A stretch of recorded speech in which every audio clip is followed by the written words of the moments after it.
తన 100 రోజుల పరిపాలనలో వరదలు, ఆడపిల్లల మీద రేపులు, వైఎస్ఆర్సీపీ వాళ్ళని మర్డర్ చేయటం, నరికి చంపటం, వాళ్ళ మీద తప్పుడు కేసులు పెట్టి ప్రజలకు ఇచ్చిన ఏ హామీ నెరవేర్చలేదు. కాబట్టి ప్రజల్లో తనకొస్తున్న చెడ్డ పేరుని డైవర్ట్ చేయడానికి డైవర్షన్ పాలిటిక్స్లో ఈరోజు వెంకటేశ్వర స్వామిని కూడా చంద్రబాబు నాయుడు గారు వదలలేదనేది మనకు స్పష్టంగా కనిపిస్తోంది.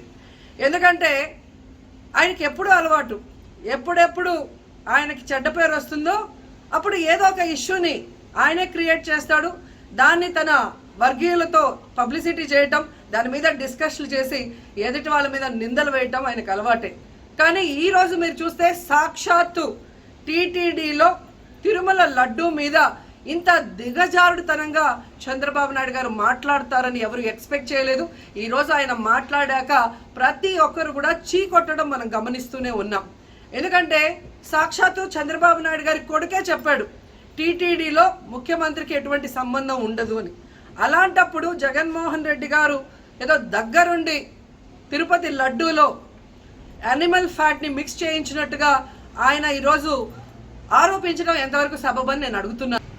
ఒక్కసారి మీరు గమనించండి, చంద్రబాబు నాయుడు గారు ముఖ్యమంత్రి అయిన తర్వాత జూన్ 21వ తేదీ ఈవోగా శ్యామలరావు గారు మరి అక్కడికి రావడం జరిగింది. నెయ్యి వాసన చూస్తూ లడ్డూలో స్వచ్ఛమైన నెయ్యిని మేము వినియోగిస్తున్నామని ఆయన చెప్పడం కూడా మీరు అందరూ గమనించుంటారు. జూలై 6వ తేదీ 12వ తేదీ 2 సార్లు ట్యాంకర్లది టెస్ట్ చేయడం జరిగింది. అందులో వెజిటబుల్ ఫ్యాట్ మిక్స్ అయింది కాబట్టి దాన్ని రిజెక్ట్ చేశాము, దాన్ని వాడలేదు అని శ్యామలరావు గారు చెప్పడం మనం అందరం కూడా గమనించాం. అలాంటిది 2 నెలల తర్వాత ఇప్పుడు చంద్రబాబు నాయుడు టీటీడీకి సంబంధించిన దాన్ని టీడీపీ ఆఫీసులో ప్రెస్ మీట్ పెట్టి ఇలా యానిమల్ ఫ్యాట్ కలిసింది అని ఒక నింద వేసినప్పుడు దాన్ని సమర్థిస్తూ మళ్ళీ శ్యామలరావు గారితో ప్రెషర్ పెట్టి ప్రెస్ మీట్ పెట్టించి ఎలా మాట్లాడిచ్చారో మీ అందరూ కూడా గమనించారు. సాక్షాత్తు నారా లోకేష్ గారే చెప్పారు టీటీడీతో ముఖ్యమంత్రికి సంబంధం లేదు అని. అలాంటప్పుడు జగన్ గారి మీద ఎలా నిందలేస్తారని నేను అడుగుతున్నా. ఈరోజు మీ ప్రభుత్వంలో మీ ఈవో ఉండగా మీరు టెస్టింగ్ చేసిన మిల్క్లో వెజిటబుల్ ఫ్యాటా ఇంకో ఫ్యాటా ఉంటే దానికి బాధ్యత ఎవరు? శ్యామలరావు గారా, లేదా ప్రభుత్వంలో ఉన్న చంద్రబాబు నాయుడు గారా, లేదా ఎవరు టీటీడీ బోర్డులో ఉన్న మెంబర్సా? సో ఇది ఒకసారి మనం ఆలోచించాల్సిన విషయం. అంటే ఈవో గారు తాను జాయిన్ అయినప్పుడు ఏం చెప్పాడు, ఈరోజు చంద్రబాబు నాయుడు ప్రెషర్ పెట్టాక ఏం చెప్పాడు అనేది భక్తులందరూ కూడా గమనించాల్సిన విషయం. రెండవది మీరు చూస్తే చంద్రబాబు నాయుడు డైవర్షన్ పాలిటిక్స్ ఎప్పుడూ చేస్తుంటారు.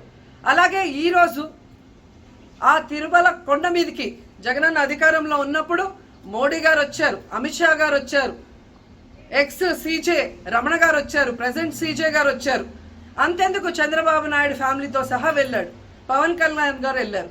లడ్డూలో ఏ మాత్రం రుచి తేడా ఉంటే ఆ రోజే వాళ్ళు కంప్లైంట్లు ఇచ్చి ఉంటారుగా, ఎందుకు కంప్లైంట్లు ఇవ్వలేదు?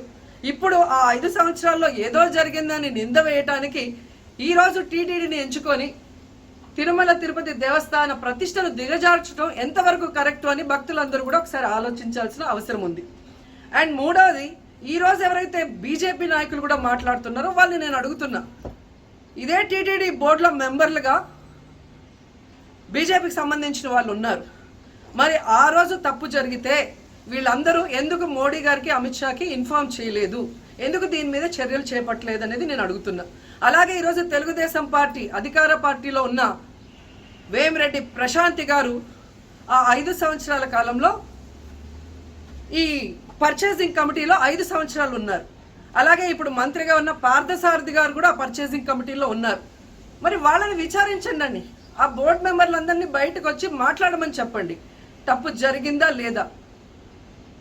ఈరోజు ఇంతమంది గొప్ప గొప్ప వాళ్ళు తిరుమలకు పోయి లడ్డు తిన్నా జరగని తప్పు వాళ్ళ పర్చేస్ కమిటీలో ఉన్న వాళ్ళు జనసేన పార్టీ తెలుగుదేశం పార్టీలో చేరిన వాళ్ళని మాట్లాడకుండా కేవలం జగన్ గారిని టార్గెట్ చేసి మాట్లాడటం చూస్తే రాజకీయ లబ్ధి కోసం తిరుమల పవిత్రను భ్రష్టు పట్టిస్తూ ఈరోజు చంద్రబాబు నాయుడు చేస్తున్న నీచ నికృష్ట రాజకీయాలు అందరూ కూడా గమనించి ఆ చంద్రబాబు నాయుడికి బుద్ధి చెప్పమని కోరుకుంటున్నా.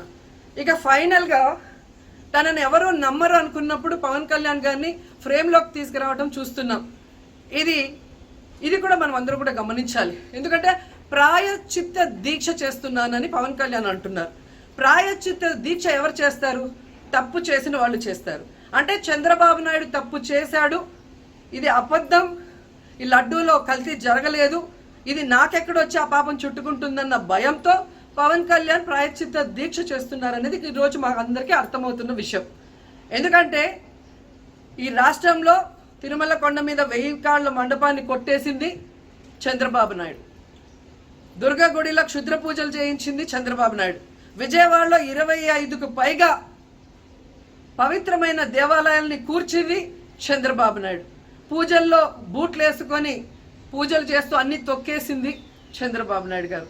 ఇలాంటి చంద్రబాబు నాయుడు కోసం ఎన్ని ప్రాయశ్చిత్త దీక్షలు చేసినా ఆయనైతే దేవుడు క్షమించడు, అలాగే హిందువులు కూడా చంద్రబాబు నాయుడిని క్షమించరు. ఆ పాపం నుంచి తప్పించుకోవడానికి పవన్ కళ్యాణ్ చేస్తున్న ఈ 11 రోజుల ప్రాయశ్చిత్త దీక్ష పవన్ కళ్యాణ్కి మాత్రమే పనికొస్తుంది. కాబట్టి ఇకనైనా తిరుమల తిరుపతి దేవస్థానాన్ని అడ్డం పెట్టుకొని జగనన్న మీద దుమ్మెత్తి పోసే కార్యక్రమాల్లో ప్రతిష్టగా దిగజారిస్తే తిరుపతి అమ్మాయిగా నేను ఊరుకునేది లేదని కూడా ఈ సందర్భంగా తెలియజేసుకుంటున్నాను.